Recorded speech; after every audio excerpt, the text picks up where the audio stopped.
Bakıdan üzü dağlara, Xələflinin Elat bayramına gedirik. Erməni faşistlərinin cəhənnəmə çevirdiyi kənd, övladlarını bağrına basmaq üçün cənnətə dönüb.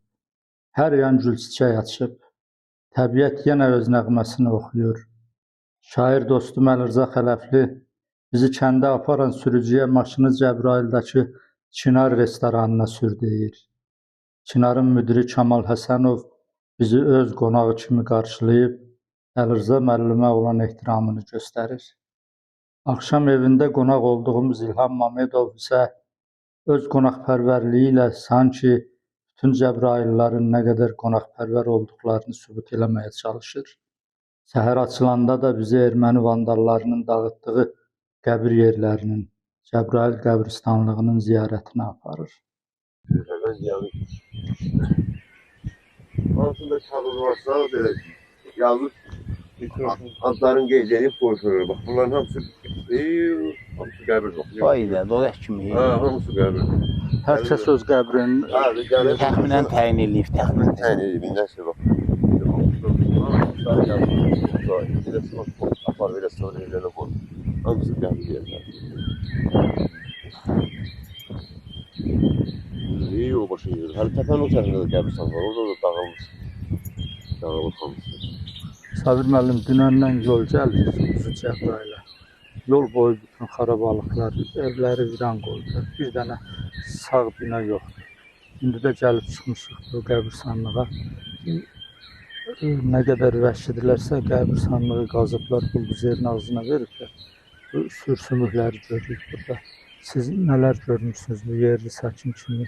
Necədir vəziyyət? O digər qəbirstanlıqlar da var. Onlar barədə də məlumat verəcək. Müəllim, bu erməni vəhşiliyinin nümunəsidir. Bu nədir? Bütün qəbirstanlıqlarımız belədir. Deşib qızıl axtarıblar. Başdaşı lazım olmadığı halda sındırıb salıblar yerə. Sındırmağa ehtiyac yoxdur. Qəbirlərin hamısını deşib aparatla için yoxlayıblar. Hansısa kiminsə qızıl dişi ola bilər, qızıl bilərzi ola bilər. Bax, bütün qəbirstanlıqlarımız bu vəziyyətdədir. İnsan sümüklərini çıxardıb töküblər. Qol, qılça sümüklərin, bazo, sayız sümükləri, çanaq sümükləri hamısı səpələnib yerə bu şəkildə. Bax, bu vəziyyətdədir. Erməni vəhşiliyinin nümunəsidir. İndi də sən bərpa eləyirlər, cəmaət gəlir. Cəmaət özü bərpa eləyir. Tanıdığım qəbirlər də var burada. Tariyel Abbasının valideynlərinin qəbri bərpa eləyir. Başqa qəbirlər də bərpa olunur. İnsanlar da ələs yoxdur. Gəlib öz qəbirlərini təyin eləyirlər. O da təyin eləmək mümkünsə. Elə vəziyyətə salıblar ki, qəbiristanlığı. İnsanlar öz qəbirlərini təyin eləyib tapa bilmirlər. Öz yaxınlarının qəbrini təyin eləyib tapamağa çətinlik çəkirlər. Kim tapırsa o elə bir təhər öz hesabına bərpa eləyib düzəldirlər. Bu ürək dağlayan mənzərəni törədənləri lənətləyə Cəbrayıl dağlarına üz tutduq. Xələflinin Elat süfrəsinə qonaq olub, Xələfli cəmaəti ilə çörək kəsdik. Yaşlı nəslin nümayəndələri gənclərlə, yeniyetmələrlə tanış oldu. Torpaqlarımızın işğaldan azad olunmasında xidməti keçən hər kəsin şərəfinə badə qaldırıldı. Xələfli balası Arazın qərib qonaqlar üçün təşkil elədiyi çay dəstgahı yaddaşımıza xüsusi həkk olundu. Elat bayramının təşkilatçıları Zülfüqar Əsgərovla Arabiz Cəfəroğlu Elat bayramının hər il keçiriləcəyi barədə əhaliyə xəbərdarlıq etdi. Davamlı olaraq hər il bu bayramı, bu Elat bayramını biz keçirəcəyik. Allah hər birine de can sağlığı versin. Kənd məktəbinin xarabalıqlarını ziyarət edən Əlirza Xələfli məktəbin xidmətçisi Muxtar Zülfüqaroğlunu xüsusi ehtiramla xatırladı. İkinci qrup invalid idi. O kişi bu məktəbin övladlarının, uşaqlarının hamısına öz balaları kimi baxır. Övladları da elə həmin niyyətlə, o qədər ləyaqətlə, o qədər ağılla, mərfətlə böyüdülər. Böyük oğlum məktəbdə hərbi müəllim işləyir. Müharibə vaxtı da öz xidmətlərini göstərdi. Hərbi salanı göstərdi.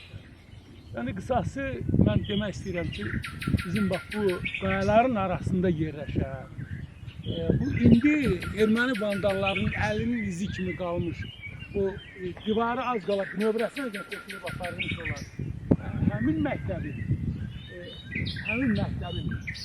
məzunları bugün bu kəndin adını Azərbaycanın şərəf tarixinə yazdılar.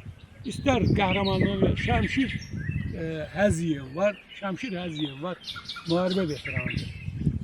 Şuşada ayağının birini itirib səhv eləmirəmsə, eləmi?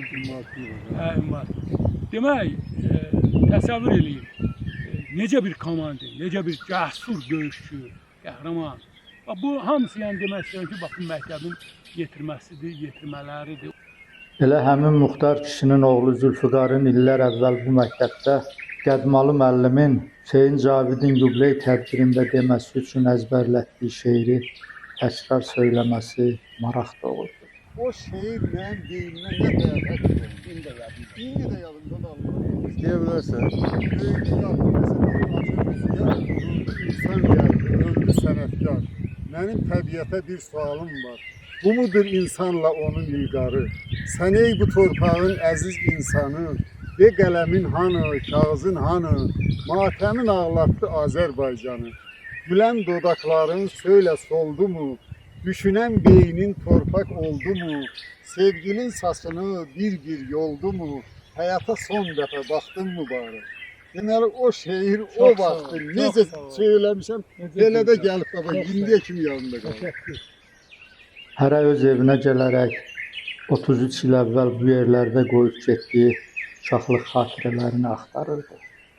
Mən Hüseynov Əleyman Abdulxanoğlu 1970-ci il 18 aprel tarixində Daxələfli kəndində anadan olmuşam və orta məktəbdə burada fərqlənmə diplomu ilə bitirmişəm.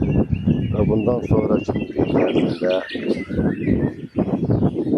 Daxili İşlər Nazirinin daxili qoşunlarında xidmət eləmişəm, hal-hazırda təqaüddəyəm. Olduğum müddət ərzində Daxələfli kəndində yəni əsas əlamətlər, hadisələr gözümüzün önündə canlanıb görmüşük, uşaqlıq günlərimiz əsasən burada keçirdi. Eyni zamanda 1993-cü il 18 avqust tarixində bu kənddən çıxmışıq. Bu müddət ərzində təbii ki, çoxlu günlərimiz də olub, yadda qalan günlərimiz də olub, acı günlərimiz də olub, şirin günlərimiz də olub. Amma bununla bərabər bugünkü gündə nəhayət uzun sürən 30 illik müddətdən sonra öz doğma kəndimizə qayıdıb gəlmişik.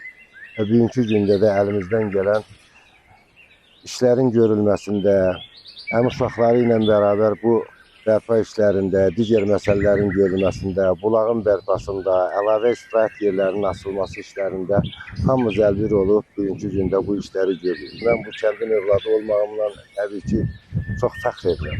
Burada arxamızda duran kənddə gördüyünüz kimi o böyük yerdir, bizim evimizdir, atam tərəfindən tikilib, atam bənna olub, kəndin öncə dəyərlisi kəndin faiz evlərinin tikilib başa çatdırılmasında atamın böyük əməyi var.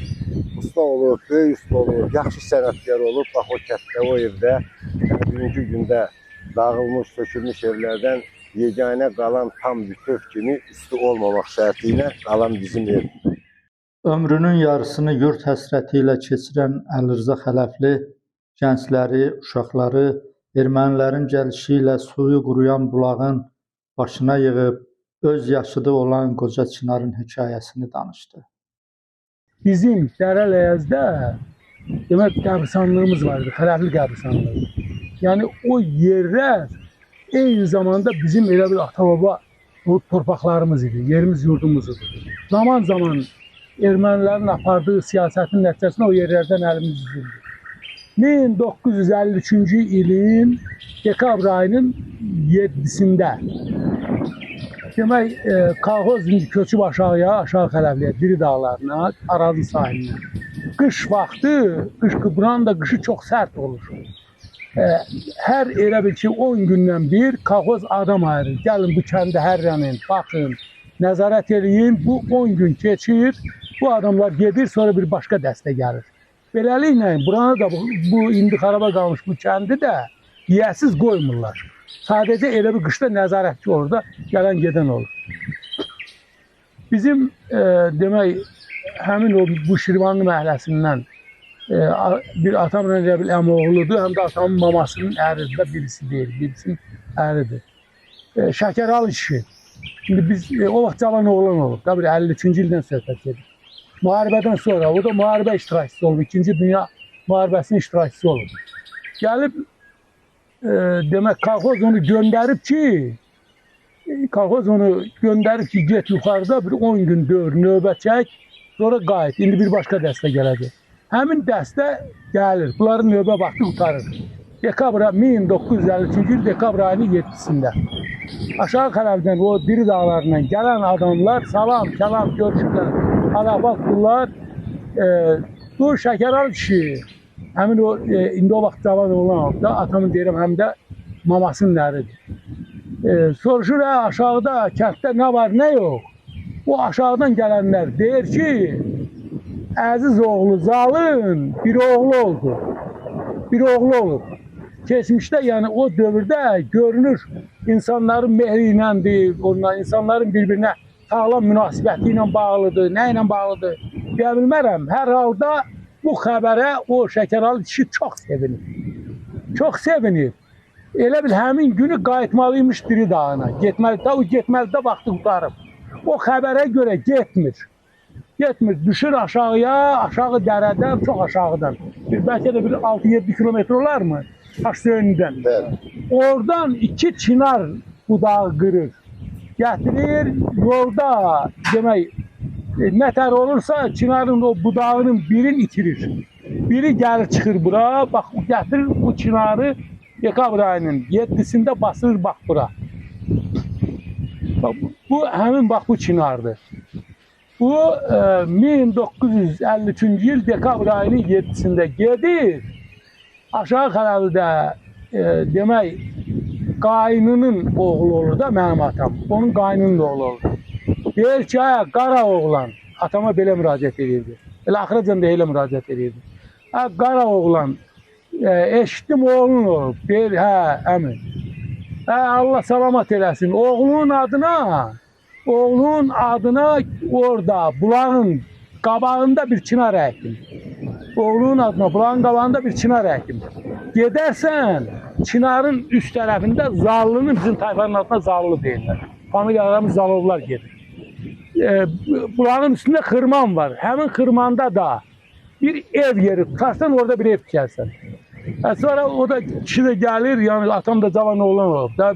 Birinci övladı mənəm dünyaya gəlir. Gəlir burada o xırmanın daşlarını sökür. Xırmanın daşlarını da sökəndə əmiləri biraz narazılıq eləyir ki, xırmanı niyə sökürsən? Axı tayfanın xırmanıdır. Tək özünün deyil axı. Deyir, burada ev tikəcəm. Nəysə, hələ orada da Heydər əmsi deyir ki, bir səhər hökumət yıxılır, mən burada tağları da böyəcəm. Xırmanı niyə sökürsən? Deyir, yox, burada mən ev tikəcəm. Nəysə, ev tikir burada. Ona sözüm yoxdur, çox böyük damdaş ev deymişdi. Hər gün bax oradan baxırdım o qəlbin, yarğanın başından baxırdım. Çınar məndən boyunca aşağı deyil. Təsəvvür elə ki, bir il ötürdü, baxırdım. Allah, Çınar mənə gəldi, keçdi. Çınar gəldi mənə keçdi. Çınar gəldi mənə keçdi. Axırı ki, 92-93 ərəfəsində Çınar getmişdi yuxarıya, mən elə həmən o balaca boyumdan qalmışdım. Çınar boy atdı, böyüdü. Kölgəsi düşəndə düşmən Əli Rzanı yurdundan perik saldı. Amma o özünün dediyi kimi balaca qalmadı. Vətən dərdi, yurt həsrəti onu daha tez, daha çox böyütdü. Qələmi Əli Rzanı bütün Azərbaycan boyu erişələndirdi. O da Xələflini adına, imzasına, ünvanına yazıb hər yana car çəkdi. Əli Rzanın bağrını qan eləyən düşmən bu qoca çınarın da köksünə od vurdu. O yandı, amma sınmadı, yıxılmadı. Qürurla dayanıb, yollara boylana Əli Rzanın qayıdacağı günü gözlədi. Yaylağa gedirdi. Bizə deyirdilər başınızı aşağı salın, çəkin. Erməni uşaqları sizi daşlayacaq. Başımızı onda basırdıq aşağıya ki, erməni uşaqlarının daşı başımıza dəyməsin. Gedirdik yaylağa, yaylaqda o çoban millət çadırdan, keçədən tikilmiş olan çoban binələrində yaşayırdıq da. Atam da dərin qarım qazırdı. Sel gələndə evə dolmasın. Çox da etibarlı əl səliqəliliyi vardı, əl səliqəsi var idi. Çox möhkəm qururdu, bağlayırdı. Tufanları olurdu, səhər durub görürdük ki, cəmaatın çadırın külək aparıb, yorğan döşək batıb selə suya. Anam hər dəfə də hamımızı qaldırırdı, atam da yapıncını geyib qaçırdı heyvan sürünün yanında. Deyirdi ki, yanasınız, yapışın çadırın ayaqlarından. O qılçası uşaqlar, o çadırın ayağından, o çadırın çubuqlarından yapışıb, o çadırı biz küləyə vermədik. Amma vaxt gəldi bu damdaş evi, biz erməni vandalizminin küləyinə verdik. Bax, belə bir tarixi, belə bir həyatı yaşayan adamın özü necə sağlam ola bilər, necə deyərlər, uzun ömür iddiasında ola bilər. Hələ Allah mənə çox güzəşdə gedib. Çox güzəşdə gedib ki, mən gəldim nəhayət bu günləri gördüm. Bunlar mənim oğlumdur, qaynımın oğlu belə özlə hamısı, bu tayfanın hamısı övladlarıdır, həm oğludur, bu da onun nəvəsi, sonra həm oğlu Əleyman Hüseynov, atası çox gözəl bir memar idi. Bu evlərin 90%'ını onun atasıdır. Daşı elə yonurdu ki, elə bir ki, daşı qələmlə cızırdı. Atası xarrat idi. Taxtanı elə yonurdu ki, elə bir ki, canlı bir insan obrazı yaradırdı. Bu, yəni, bu cəmaatın əlinin zəhməti onları hər şeyə çatdırmışdı. Hər şeyə. Mən fəxr eləyirəm ki, 33 illik bir qərnəlik ömür bu nəsilləri məhv eləyə bilmədi. Bu nəsillər öz gücündə təzədən bu yerə yurda qayıtdılar. Bugün kəndə gələnlərin daha bir görüş yeri Xələfli qəbristanlığı idi. Bu kəndin qəhrəman oğulları çoxdur. İkinci Qarabağ Savaşında da sözün həqqi mənasında çox böyük şücaət göstərən qəhrəmanlar var. Biraz adları çəkmək çətindir. Ona görə ki, birin ola bilir deyirsən, o birisini yadından çıxardırsan, bu da çox ciddi mənəvi problemlər yaradır. Mənə elə gəlir ki, adın çəkilməməyinə görə vətən üçün savaşa qoşulmuş heç kəs gərək inciməsin. Gərək heç kim inciməsin. Bu bilirsən də elə bir ki, o qəhrəmanlığı çəkmək kimi bir şey olur. Amma mən bir iki kəlmə Yusif və bu ailənin haqqında danışmaq istəyirəm. Səhv eləmirəmsə, bunların anası qəhrəman ana da o dövrdə belə deyirlər. Qəhrəman ana idi, çox böyük ailə. Ataları da Musa kişi də çox son dərəcə sadə bir həyat yaşayan, belə bir kənd adamı öz zəhməti ilə, öz halal zəhməti ilə 10 uşağı böyütmək, təsəvvür edin, görün nə demək. Mən Daşbaşı postuna dəfələrlə getmişəm. Bir gecədə Daşbaşı postunda qalmışam. Yusifi mənim müşahidə eləmək imkanım olmuşdu. Məndən təqribən bir həftə sonra, o Daşbaşı postunda qaldığım gecədən bir həftə sonra İlham Hüseynov adlı, demək, Göyçaydan bir komandir var idi. O dəstəni götürdülər, ondan sonra yerli, demək, bizim əskərlər gəldilər Daşbaşı postunda xidmət elədilər. Yusifi də mən orada görmüşdüm. Yusif çox qaynar, çox qoçaq. Belə o biri qardaşlarında da bu xasiyyət var. Elə bir ki, məsələn, indi götürsən ki, deyək ki, Musa özü bir sakit bir adamdır da, belə, yəni, necə deyərlər, dindisən dinərdi, dindiməsən dinən deyildi. Özdə heç kiminlə də bir savaşı, məsələn, intriqası olmayan bir adamdır. Amma Yusif sözün həqqi mənasında o qaynarlığı ilə, o qoçaqlığı ilə, igidliyi ilə fərqlənirdi. Çox təəssüf ki, Daşbaşı faciəsini nə qədər yasaqla desək də, hələ qədərincə ictimailəşdirə bilməmişik. Orada 10 nəfərdən çox bizim əskərlər həlak oldular, o cümlədən biri də Yusif idi. İxtiyar sağ qalmışdı oradan. İxtiyar da həmin posta xidmət eləyən idi. İxtiyar sonralar da çox qəhrəmanlıqla, çox igidliklə savaşdı, döyüşdü. Bu Yusifin qardaşıdır. Amma mənə elə gəlir ki, demək, Musa'nın, o balaca Musa'dır da, həm də bunların qardaşının adı. İsaqdır, bir də Yusif. Yəni, bu qardaşların ölümü, 1-ci Qarabağ Savaşındakı o qan və İxtiyarın da savaşlarını bura əlavə eləsək, qalmadı yerdə. Deyirlər, qan yerdə, nahaq qan yerdə qalmaz. 44 günlük savaş Azərbaycan ordusunun qələbəsi ilə nəticələndi və bu gün Xələfli cəmaəti demək öz yerində, yurdunda Elat bayramı keçirir. Elat bayramı mən xahiş edirəm, bu adı tez-tez təkrar edin, tez-tez deyin, yadda saxlayın. İldə bir dəfə bu yerə, yurda gəlin. Qədim Türk adətinə görə Türklər anadan olduqları yerə ildə bir dəfə qayıdırlar. Ola bilər ki, çoxlu adamlar qıraq, kənar, necə deyərlər, başqa şəhərlərdə yaşasın, pul qazansın, imkanı olsun. Amma bu yerə, bu yurda ildə bir dəfə mütləq gəlmək lazımdır. Bu da Xələflinin Veysəlliyə gəlin köçən qızıdır. Adını bilmədik, amma yaşatdığı duygusal mənzərəni lentə aldıq. Səbirdim, ben Veysəlliyə gəlin gelmişim. Öz kocama dedim ki, Xələfə kızım da. Doğru mu? Gürkan falanımız.